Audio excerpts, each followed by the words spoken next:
నమస్తే, welcome to visual TV news. బులెటిన్ల ముందుగా హెడ్లైన్స్.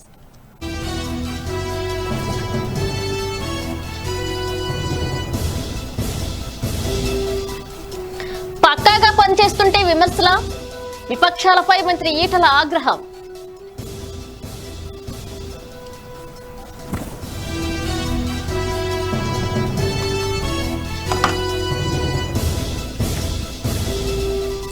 టెస్టుల పరంగా దేశంలోనే ఏపీ ప్రథమ స్థానంలో ఉందన్న జవహర్ రెడ్డి. 2 రోజుల్లో డిశ్చార్జ్ అయ్యే వారి సంఖ్య పెరిగే అవకాశం ఉందని సూచన.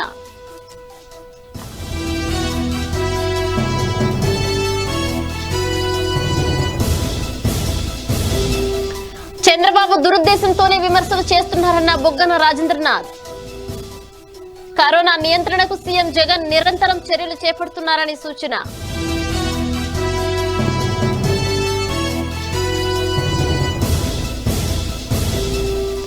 దేశవ్యాప్తంగా మరో 2 వారాలు లాక్డౌన్ పొడిగింపు. కేంద్ర హోంశాఖ ఉత్తర్వులు జారీ.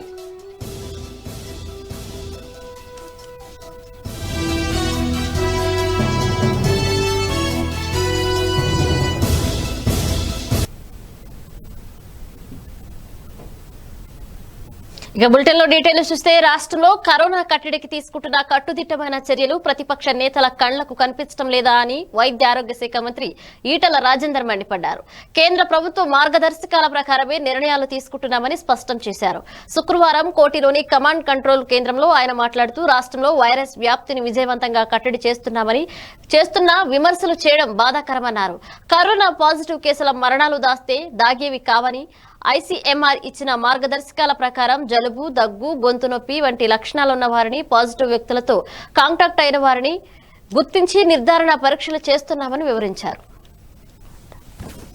సమీక్ష నిర్వహించి సూర్యాపేట, గద్వాల, అదేవిధంగా వికారాబాద్ ఇక్కడ తీసుకుంటున్న చర్యలు,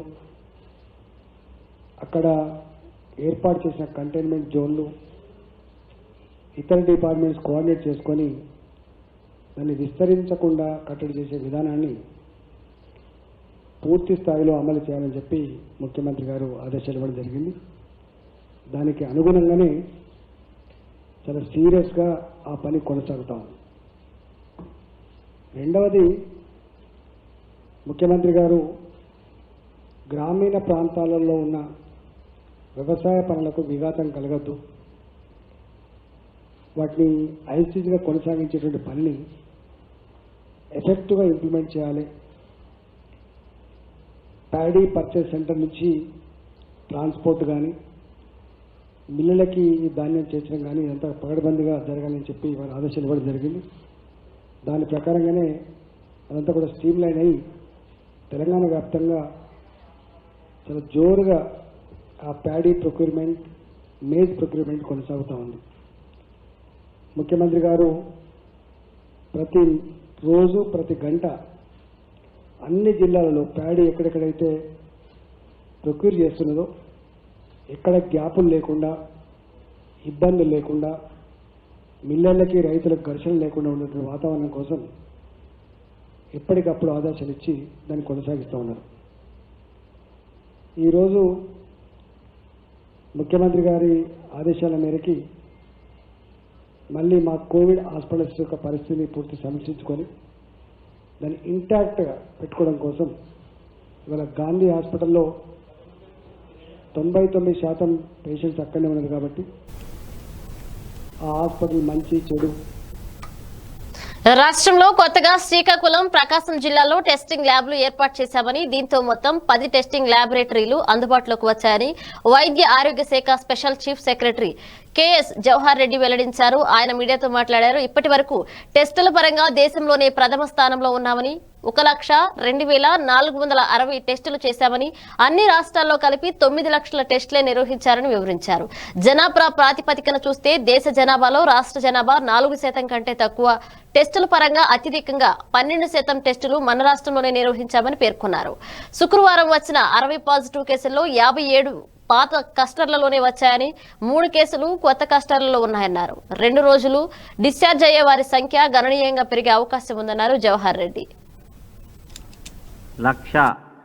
2460 శాంపుల్స్ పరీక్ష చేయడం జరిగింది. అంటే 1,00,000 మైలురాయిని ఈరోజు మరి మన వైరాలజీ ల్యాబ్స్ కానీ ట్రూనాట్ ల్యాబ్స్ కానీ మన రాష్ట్రంలో పనిచేస్తున్న ఈ ల్యాబ్స్ 1,00,000 మైలురాయిని ఈరోజు అధిగమించారు. సో ఈరోజు వరకు జరిగిన శాంపుల్స్ నంబర్ వచ్చేసి 1,02,460. వీటిలో మరి మార్నింగ్ మనము బులెటిన్ ఇచ్చిన దాని ప్రకారము 1,463 కేసెస్ పాజిటివ్గా వచ్చాయి. 1,997 శాంపుల్స్ నెగిటివ్గా వచ్చాయి. ఇక ఈరోజు చేసిన శాంపుల్స్లో 60 పాజిటివ్స్ ఏ రకంగా ఉన్నాయంటే, ఈ 60 పాజిటివ్ కేసెస్ 57 కేసులు ఎగ్జిస్టింగ్ 14 క్లస్టర్స్లో, అంటే ఇదివరలో కేసులు వచ్చిన క్లస్టర్స్లోనే 14 క్లస్టర్స్లో 57 కేసులు రావడం జరిగింది. 3 కేసులు మాత్రమే అవుట్ సైడ్ క్లస్టర్స్ మరి కొత్త క్లస్టర్స్లో రావడం జరిగింది. ఏలూరు అర్బన్ అండ్ సిద్ధాంతం పశ్చిమ గోదావరి జిల్లాలో, మాధవధార విశాఖపట్నం జిల్లాలో.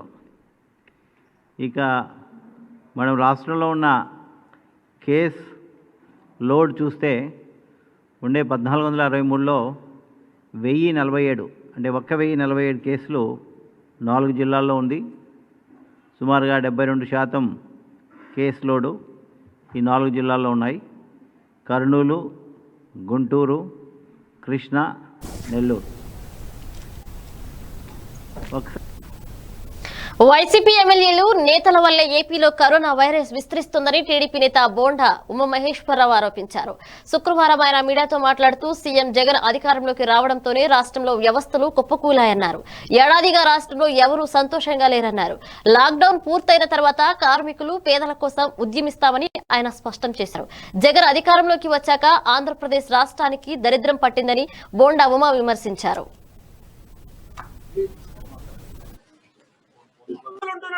స్థితిని కేంద్ర ప్రభుత్వం కరోనా కోసం ఇచ్చినటువంటి లాక్డౌన్ నిధులేమైనా దేనికి నువ్వు డైవర్ట్ చేశావు? ఇవాళ 60 లక్షల భవన నిర్మాణ కార్మికులు, అసంఘటిత కార్మికులు, ప్రభుత్వ లెక్కల్లోనే 20 లక్షల మంది రిజిస్టర్డ్ కార్మికులు ఉన్నారు. దాదాపు 1,600 కోట్ల రూపాయల నిధి, కార్మిక శాఖలో ఉండవలసిన నిధిని, 1,600 కోట్ల డబ్బుల్ని నీ కాంట్రాక్టుల పేమెంట్ల కోసం నిధులు మళ్లించావు. నీ కమిషన్ల కోసం భవన నిర్మాణ కార్మికులు, అసంఘటిత కార్మికులకు సంబంధించిన నిధులన్నింటినీ కూడా ఇవాళ నిధులు మళ్లించబట్టి ఈరోజు కార్మికులు పస్తులు పడుకుంటా ఉన్నారు. ఈ ప్రభుత్వ అవినీతి వల్ల కార్మికులకి కష్టం వచ్చింది. ఆత్మ గౌరవంతో పొద్దుగాలం కష్టపడి కుటుంబాన్ని పోషించుకునే కార్మికులు 40 రోజులుగా ఇవాళ పస్తులు పడుకునే స్థితి ఎందుకు వచ్చిందో ఈ ప్రభుత్వం సమాధానం చెప్పాల్సినటువంటి అవసరం ఉంది. అందుకనే తెలుగుదేశం పార్టీ డిమాండ్ చేశాం, కనీసం ఈ 40 రోజుల్లో కార్మికులు. రాష్ట్రంలో కరోనా నియంత్రణకు ముఖ్యమంత్రి జగన్ నిరంతరం చర్యలు చేపడుతుంటే ప్రతిపక్ష నేత చంద్రబాబు, ఆయన కుమారుడు లోకేష్ పరాయి రాష్ట్రంలో కూర్చుని రాజకీయాలు చేస్తున్నారని ఆర్థిక మంత్రి బుగ్గన రాజేంద్రనాథ్ మండిపడ్డారు. కరోనా ప్రభావం దీర్ఘకాలం ఉంటుందని, కలిసి జీవించాలని, జాగ్రత్తలతో ముందుకు సాగాలని పలువురు ప్రముఖులు సూచించారన్నారు. ఇదే విషయాన్ని సీఎం జగన్ ప్రస్తావిస్తే చంద్రబాబు దురుద్దేశంతో విమర్శలు చేస్తున్నారని ధ్వజమెత్తారు బుగ్గన. దాన్ని అరికట్టేదానికి శత విధాలుగా మొత్తము రాష్ట్ర యంత్రాంగం, జిల్లా యంత్రాంగం అంతా కూడా మరి కష్టపడి పనిచేస్తుంది. కర్నూలులో ఈరోజు గమనించినట్లయితే దాదాపు 9 మంది, ఈరోజు 9 మంది, ఈరోజుతో 10 మంది చనిపోవడం జరిగింది. కానీ పాజిటివ్ కేసులు ఎన్ని వచ్చినాయని చెప్పి చూస్తే దాదాపు 3% చిల్లర. మనము ఎంత పర్ఫెక్ట్ గా 9,717 మందిని టెస్టింగ్ చేయడం జరిగింది. అందులో 310 పాజిటివ్ రావడం జరిగింది. ప్రైమరీ కాంటాక్ట్ అంటే ఎవరైతే పాజిటివ్ ఉందో వాళ్ళు ఫస్ట్ ఎవరినైతే కలిసినారో వాళ్ళను 2017 మందిని గుర్తించి వాళ్ళని టెస్టింగ్ చేయడం జరిగింది. వాళ్ళల్లో 8% రావడం జరిగింది. సెకండరీ కాంటాక్ట్ అంటే ప్రైమరీ కాంటాక్ట్ తర్వాత నెక్స్ట్ ఎవరైతే కలిసినారో వాళ్ళని టెస్టింగ్ చేస్తే వాళ్లకు 1% రావడం జరిగింది. అంటే ఇంత డీటెయిల్డ్ గా వేల మంది ప్రైమరీ, ఇది ఒక యుద్ధం మాదిరి. ఆ యుద్ధంలో ఒక వ్యక్తి వచ్చినారు, ఆ వ్యక్తి 20 మందిని కలిసినారు, 20 మందిని గుర్తించాలి, 20 మందిని టెస్టింగ్ చేయాలి. ఆ 20 మళ్ళీ 30 మందిని కలిసినారు, 30 మందిని కలిసినారు, గుర్తించాలి. ఇట్లా వేల మందిని గుర్తించగలుగుతున్నారంటే ఎంత శ్రమ పడుతున్నారు మన యంత్రాంగాలు, మన పోలీస్ డిపార్ట్మెంట్ అనేది ఈరోజు గమనించాల్సిన అవసరం ఉంది, అప్రిషియేట్ చేయాల్సిన అవసరం ఉంది. ఈరోజు కర్నూలు డెత్లు చూసినట్లయితే చనిపోయిన వాళ్ళు ఎక్కువ శాతం చూడండి 80 ఏళ్ల వయసు, 75 ఏళ్ల వయసు, 65 ఏళ్ల వయసు, 75 ఏళ్ల వయసు, 76 ఏళ్ల వయసు, 62 ఏళ్ల వయసు, 65 ఏళ్ల వయసు. వీళ్ళల్లో అందరూ కూడా ఎక్కువ శాతం bronchial asthma, COPD, diabetic and hypertension, diabetic hypertension CKD, diabetic underwent bypass surgery, hypertension diabetic, CVA hypertense diabetic from 7 years, recurrent TB patient with COPD, psoriasis. వలస కూలీలను కేంద్ర ప్రభుత్వమే ఆయా ప్రాంతాలకు పంపించాలని కోరారు కాంగ్రెస్ నేత జగ్గారెడ్డి. ఇవాళ 1200 మందిని రైళ్ల ద్వారా పంపించామని, మరో 1700 మంది తరలించాలని కేంద్ర ప్రభుత్వాన్ని కోరారు. ఫస్ట్ ఫేజ్ లో మరి ట్రయల్ కిందనో మరి ఏదో మొత్తం మీద ఒక మంచి ఇక్కడున్న ప్రధానంగా ఏంటంటే జార్ఖండ్ అట్లాగే బీహార్కి సంబంధించిన వాళ్ళంతా వాళ్ళ దాదాపు ఈరోజు 1200 మందిని ట్రైన్ ద్వారా మరి వాళ్ళందరినీ కూడా స్పెషల్ ట్రైన్ వేసి వాళ్ళందరినీ కూడా వాళ్ళ వాళ్ళ రాష్ట్రాలకు ఈరోజు లింగంపల్లి నుంచి స్టేషన్ నుంచి వాళ్ళందరినీ తరలించడం జరిగింది. జిల్లా నుంచి జిల్లా కలెక్టరు, ఎస్పీ వాళ్ళంతా వెహికల్స్ ఏర్పాటు చేసి, పోలీసు అధికారులు, రెవెన్యూ అధికారులు వెహికల్స్ అంతా ఏర్పాటు చేసి మరి వాళ్ళందరినీ కూడా లింగంపల్లి రైల్వే స్టేషన్ తీసుకొచ్చిన తర్వాత వాళ్ళని స్పెషల్ ట్రైన్లో మరి వాళ్ళ రాష్ట్రాలకు దాదాపు ఇప్పుడు 1200 దృష్ట్యా అనుకుంటా కేంద్ర ప్రభుత్వం ఇమ్మీడియట్లీ మరి ఒక ఫస్ట్ ఫేజ్లో మరి ట్రయల్ కిందనో మరి ఏదో మొత్తం మీద రైతుల పక్షాన తాము పనిచేస్తుంటే ప్రతిపక్షాలు ఏసీ రూమ్స్ లో కూర్చుని విమర్శలు చేస్తున్నారని మంత్రి హరీష్ రావు అన్నారు. ప్రజల కోసం టీఆర్ఎస్ ప్రభుత్వం కష్టపడుతుంటే ప్రతిపక్షాలు ఐసోలేషన్ లో ఉన్నాయని ఆయన సెటైర్లు వేశారు. దేశంలో ఏ రాష్ట్రం రైతుల నుంచి పంట కొనుగోలు చేయడం లేదని, కరోనా ప్రతికూల పరిస్థితుల్లో తాము రైతులకు ఇబ్బంది లేకుండా చర్యలు చేపడుతున్నామని తెలియజేశారు హరీష్ రావు. రైతుల మధ్య ప్రజల మధ్య మేము తిరుగుతున్నాం, ప్రతిపక్షాలు హైదరాబాద్ లో గాంధీ భవన్ లో కూర్చున్నారని విమర్శించారు. చేస్తున్నారు కానీ సరే మీరు ఎంత ఏం చేసుకున్నా మేము మాత్రం తిరగకుండా ఉండలేం కదా. ఇలా ప్రజల మధ్య ఉంటున్నాం. వాస్తవాలు నిజంగా ఇబ్బంది ఉంటే రైతుకు మమ్మల్ని అడిగి ఉండేవాళ్ళు. కానీ మీరు రైతుల మధ్య కాకుండా హైదరాబాద్కు మీరు పరిమితమైంది, ప్రజల మధ్య రైతుల మధ్య మేము ఉంటున్నాం. ఇది మీకు మాకున్న తేడా. ఇవాళ ఏమైపోయిందంటే అసలు మీరు ఐసోలేషన్లో ఉన్నారు. ఇవాళ మేము ఇంత ఐసోలేషన్లో కూడా ప్రజలకు ఒక ధైర్యాన్ని ఇచ్చినాం, రైతులకు ఒక విశ్వాసాన్ని కలిగించినాం, రైతుకు ఒక భరోసా కలిగించి ఎక్కడ కూడా ఇబ్బంది రాకుండా మాట్లాడుతూ ఉన్నాం. ఇవాళ ఈ సెంటర్లో ఇప్పటికీ 499 మంది రైతుల దగ్గర డబ్బులు కూడా ఇస్తుంది ప్రభుత్వం. ఎక్కడ కూడా ఆలస్యం కాకుండా కూడా ప్రభుత్వం ప్రయత్నం చేస్తూ ఉంది. మరి ఏ రాష్ట్రంలో చూద్దాం? ఇవాళ కాంగ్రెస్ పాలిత ఛత్తీస్గఢ్కి పోదామా, లేదు బీజేపీ పాలిత మహారాష్ట్రకు పోదామా, బీజేపీ పరిపాలించే కర్ణాటకలో ఎందుకు శనిగలు కొట్టలేదు? ఇలా మా మెదక్ జిల్లాను ఆడుకొని ఉంటుంది బీదర్, నారాయణఖేడ్ బీదర్ పక్కపక్కే ఉంటుంది. ఇలా బీదర్ రైతులు వచ్చి నారాయణఖేడ్లో శనిగలు అమ్ముతామంటున్నారు. అరే మా దగ్గర రావద్దు బాబు, మీ దగ్గర మీరు అమ్ముకోండి అంటే మా గవర్నమెంట్ కొంటలేదు సార్ అని ఇలా కర్ణాటక శనిగలు బార్డర్లో ఉండేటువంటి జహీరాబాద్. విపక్షాలపై మంత్రి తలసాని శ్రీనివాస్ యాదవ్ మండిపడ్డారు. సంచలనాల కోసం ఏవేవో మాట్లాడుతున్నారని ఆరోపించారు. ప్రభుత్వంపై లేనిపోని ఆరోపణలు చేయడం మంచి పద్ధతి కాదన్నారు ఆయన. నాలుకకు నరం ఉండదని నోటికొచ్చినట్లు మాట్లాడతామంటే కుదరదని చెప్పారు. అఖిలపక్షం అంటే ఆలీబాబా బ్యాచ్ అని తీవ్ర స్థాయిలో విరుచుకుపడ్డారు. ఎన్నికలకు ముందు అఖిలపక్ష మాట వినిపించి మళ్లీ ఇన్నాళ్లకు తెర మీదకి వచ్చారని గుర్తు చేశారు. వాళ్లకు జనం వారి సమస్యలపై చిత్తశుద్ధి లేదు అని చెప్పారు ఆయన. ఇక వాళ్ళ గాలి మాటలు మేము ఇది ఇప్పుడు 2 ఏళ్ల తర్వాత ఇద్దరి కింద వేసినాం, మేము మాట్లాడుతుంది ఏం పడుతుందంటే గాలి మాటలు వద్దని చెప్తా వాళ్ళకి. ఏదో నోరు ఉన్నది కదా, నరం లేని నాలుగే కదా అని చెప్పేసి ఏది పడితే అది మాట్లాడే కదా ఈ పరిస్థితి వచ్చింది మీకు. ఎటు కాకుండా తయారైంది. నేను చెప్తున్నా అదంతా బేకు పాటలు పనికిరాని చెత్త నాయకుడు. ఇంతకుముందు బాధ్యత లేకుండా ఉన్నవాళ్ళు మాట్లాడే మాటలేదు. మీ అనుభవాలు ఉన్నాయి, మీరు ప్రభుత్వాలను రన్ చేసారు, బాధ్యత లేకుండా మాట్లాడేసేవాళ్ళు.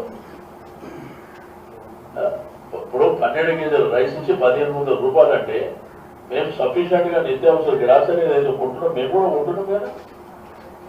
ఏం బాధ్యత లేదన్నమాట, ఏదో ఒకటి మాట్లాడాలని. కేంద్ర రాష్ట్ర ప్రభుత్వాలు ఈ కరోనా వైరస్ వలన కలిసి పనిచేస్తున్నాయి. ప్రభుత్వం ఇస్తుంది కాబట్టి దయచేసి బాధ్యత లేకుండా మాట్లాడితే అసలు కాంగ్రెస్ ఎవరు పట్టించుకుంటున్నారు ఈ దేశంలో? మన రాష్ట్రమే కాదు, ఎవరు పట్టించుకుంటాడు. వాళ్ళు ఎంత తక్కువ మాట్లాడితే వాళ్ళకి మంచిది. ఓడేమో ఇంట్లో కూర్చుంటాడు ధర్నా అని చెప్పి, ఓడు గాంధీ భవన్లో కూర్చుంటాడు. ఎంత చెత్త డ్రామాలు వీళ్ళంతా చేసేది. అఖిల పక్షం ఏం అఖిలపక్షం అంతా అలీబాబా కేసులే కదా, ఎలక్షన్ ముందు సేమ్ కేసులు ఇవన్నీ. ఎవడికి బాధ్యత లేదు. అదే ఎవడు పట్టించుకుంటున్నాడు? ఎవడు అడుగుతూ మీకు ఎవడని అడిగినా పోనీ మీ జిల్లాలో మీ ఊర్లలో మీకు అడిగిందా? సార్ మాకు బియ్యం ఇస్తలేరు, మాకు డబ్బులు ఇస్తలేరు, మా పంట కొట్టలేరు మీకు ఎవడని చెప్పిండా? ప్రపంచాన్ని వణికిస్తున్న కరోనా మహమ్మారి విజృంభణ కారణంగా లాక్డౌన్ నేపథ్యంలో పేదలు ఇబ్బందులు పడకుండా ఉండాలనే ఉద్దేశంతో జనసేన అధినేత పవన్ కళ్యాణ్ ఇచ్చిన పిలుపు మేరకు కార్మిక దినోత్సవం సందర్భంగా సర్వేపల్లి నియోజకవర్గ జనసేన పార్టీ నాయకుడు బొబ్బేపల్లి సురేష్ బాబు ఆధ్వర్యంలో తన సొంత నగదుతో పలు రకాల కూరగాయలను శుక్రవారం జనసేన పార్టీ ఆధ్వర్యంలో వెంకటాచలం మండలం ఇడిమేపల్లి పంచాయతీ పరిధిలోని 450 పేద కుటుంబాలకు స్థానిక జనసేన నాయకులు పంపిణీ చేశారు. ఈ కార్యక్రమంలో ఉప్పు పెంచలయ్య, చల్లా చంద్రయ్య తదితరులు పాల్గొన్నారు.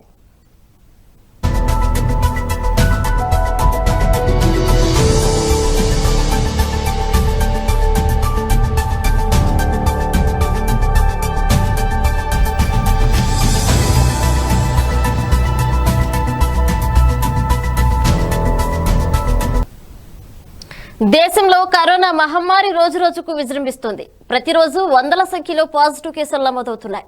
లాక్డౌన్ నిబంధనలను సడలించేందుకు కేంద్ర ప్రభుత్వం యోచిస్తున్న ఈ తరుణంలో కరోనా కేసులు ఎన్నడూ లేనంతగా రికార్డు స్థాయిలో పెరగడం ఆందోళన కలిగించే విషయం. ఈ నేపథ్యంలో కుటుంబ ఆరోగ్య సంక్షేమ కేంద్ర మంత్రిత్వ శాఖ అదనపు కార్యదర్శి లవ్ అగర్వాల్ మీడియాతో మాట్లాడారు. గత 24 గంటల్లో దేశవ్యాప్తంగా 1993 కరోనా పాజిటివ్ కేసులు కొత్తగా నమోదయ్యాయని, 564 మంది కోలుకుని డిశ్చార్జ్ అయ్యారని, వీటితో కలుపుకుని దేశంలో ఇప్పటి వరకు 35,043 కేసులు రిజిస్టర్ అయ్యాయని తెలిపారు. వారిలో 1,147 మంది మరణించారని, 8,889 మంది కోలుకుని డిశ్చార్జ్ అయ్యారని వివరించారు. सीमा बल और हमारी NDRF national disaster response force ये सभी कोरोना की इस लड़ाई में विशेष योगदान दे रहे हैं और अपने संसाधनों और मैन पावर से लोगों को हर यथासंभव मदद पहुंचाने में 24 घंटे हर 7 दिन लगे हुए हैं. देश के कई भागों में ये बल हॉटस्पॉट एरियाज में लॉकडाउन के अनुपालन के लिए सब सेवाएं हैं उनको और उनके कॉन्टैक्ट्स को मैप किया जाए. वह केसेस और उनके कॉन्टैक्ट, उनका ज्योग्राफिकल डिस्पर्शन क्या है उसको एनालाइज किया. केसेस को एक्टिवली सर्च करें. उनका फोकस ILI यानी कि इन्फ्लुएंजा लाइक इलनेसेस और सारी यानी कि सीवियर एक्यूट रेस्पिरेटरी सिंड्रोम के केसेस को डिटेक्ट करने में लगे. सभी केसेस जो पाए जाएं उन पर टेस्टिंग की जाए. सारे कॉन्टैक्ट ट्रेस किए जाएं और उसी के साथ ही जितने भी पॉजिटिव केसेस पाए जाएं उनका प्रॉपर प्रोटोकॉल के हिसाब से क्लिनिकल मैनेजमेंट कर फेटालिटी को कम से कम करके उन पेशेंट्स को रिकवर कराया जाए. इसी तरीके से हमारे एफर्ट्स होने चाहिए कि हम एक्सटेंसिव सर्विलेंस करें ILI और सारी केसेस की बफर जोन में in all the health facilities, ताकि ओवरऑल कोऑर्डिनेट एफर्ट्स के थ्रू हम ब्रेक कर पाए चेन ऑफ ट्रांसमिशन को. आज जब कोविड-19 पेंडेमिक से हम डील कर रहे हैं तो हम लोग लाइफ की नई रियलिटीज को भी फेस कर रहे हैं. एज पीपल से कि we are going to see a new normal. हमें जरूरत है कि हम सावधान रहें, जागरूक रहें और हर तरीके से सतर्क रहें. कंटेनमेंट जोन के बाहर भी सरकार के द्वारा किए हुए सभी दिशा निर्देशों का पालन करना अति आवश्यक है. हमें कॉन्शियस एफर्ट्स करने हैं कि जब हम लोगों के साथ कॉन्टैक्ट में रहें तो डायरेक्ट और कन्फाइंड कॉन्टैक्ट से फिजिकल डिस्टेंसिंग के नॉर्म्स को पालन करते हुए हम लोगों से मिलें और उसके हिसाब से अपना दिनचर्या प्लान करें। किसी भी एरिया में कंजेशन से बचने के लिए स्टैगर्ड टाइमिंग जैसे कॉन्सेप्ट्स को फॉलो करें। हैंड्स को अपने washing hands with soap, water या सैनिटाइजर का उपयोग, इसके थ्रू हम हैंड हाइजीन को प्रमोट करें। जो भी फ्रीक्वेंटली टच सर्विसेज हो सकती हैं जैसे कि टेबल टॉप, चेयर के हैंडल्स, कीबोर्ड, माउस। దేశవ్యాప్తంగా లాక్డౌన్ మరో 2 వారాల పాటు పొడిగిస్తున్నట్లు కేంద్రం ప్రకటించింది. మే 4వ తేదీ నుండి 2 వారాల పాటు లాక్డౌన్ అమల్లో ఉండనుంది. ఈ మేరకు లాక్డౌన్ పొడిగిస్తూ కేంద్ర హోంశాఖ ఉత్తర్వులు జారీ చేసింది.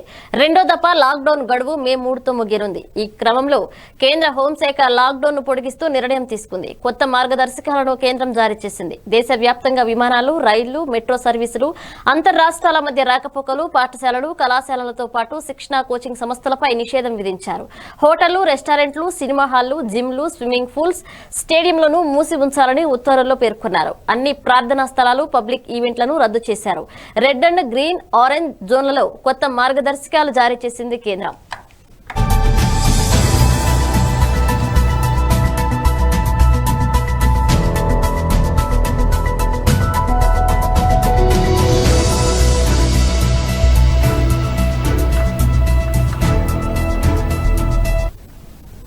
కరోనా రోగుల విషయంలో ప్లాస్మా థెరపీ సత్ఫలితాలను ఇస్తోందని, ప్రస్తుత పరిస్థితుల్లో ఈ ప్రయోగాలను నిలిపివేయడం కుదరదని ఢిల్లీ ముఖ్యమంత్రి అరవింద్ కేజ్రీవాల్ స్పష్టం చేశారు. కరోనా వైరస్ రోగుల్లో ప్లాస్మా థెరపీ ప్రభావవంతంగా పనిచేస్తుందని వివరించారు. ఇటీవలే ఓ కరోనా రోగి పరిస్థితి విషమించడంతో అతడికి ప్లాస్మా థెరపీ ద్వారా చికిత్స అందించామని, ప్రస్తుతం అతడు పూర్తిగా కోలుకుని ఆసుపత్రి నుంచి డిశ్చార్జ్ అయ్యాడని కేజ్రీవాల్ వెల్లడించారు.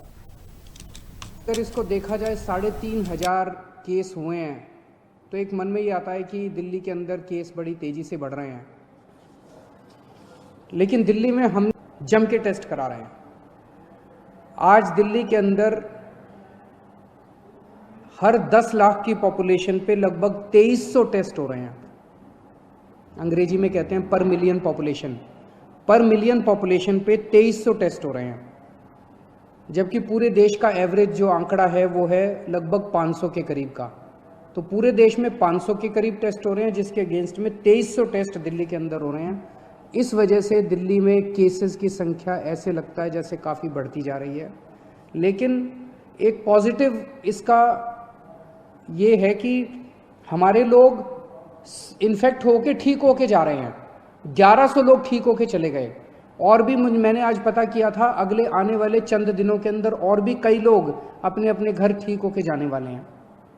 दिल्ली के अंदर जितने लोग इन्फेक्टेड मिले 3500, उनमें मरने वालों की भी संख्या 59 है, जो अन्य देश और अन्य राज्यों के मुकाबले में अगर रेशियो देखा जाए तो वो भी लगभग कम है। लेकिन फिर बुलेटिन मुगिंचे ముందు హెడ్లైన్స్ మరోసారి చూద్దాం.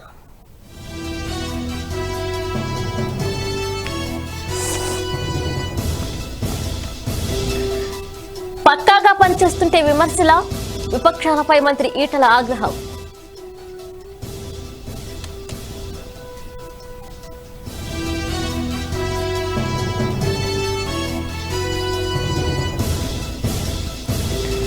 టెస్టుల పరంగా దేశంలోనే ఏపీ ప్రథమ స్థానంలో ఉందన్న జవహర్ రెడ్డి.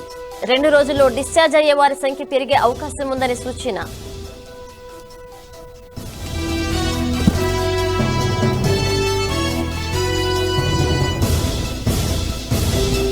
చంద్రబాబు దురుద్దేశంతో విమర్శలు చేస్తున్నారన్న బుగ్గన రాజేంద్రనాథ్.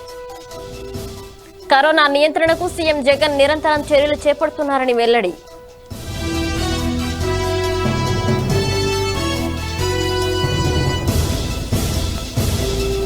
దేశవ్యాప్తంగా మరో 2 వారాలు లాక్డౌన్ పొడిగింపు, కేంద్ర హోంశాఖ ఉత్తర్వులు జారీ.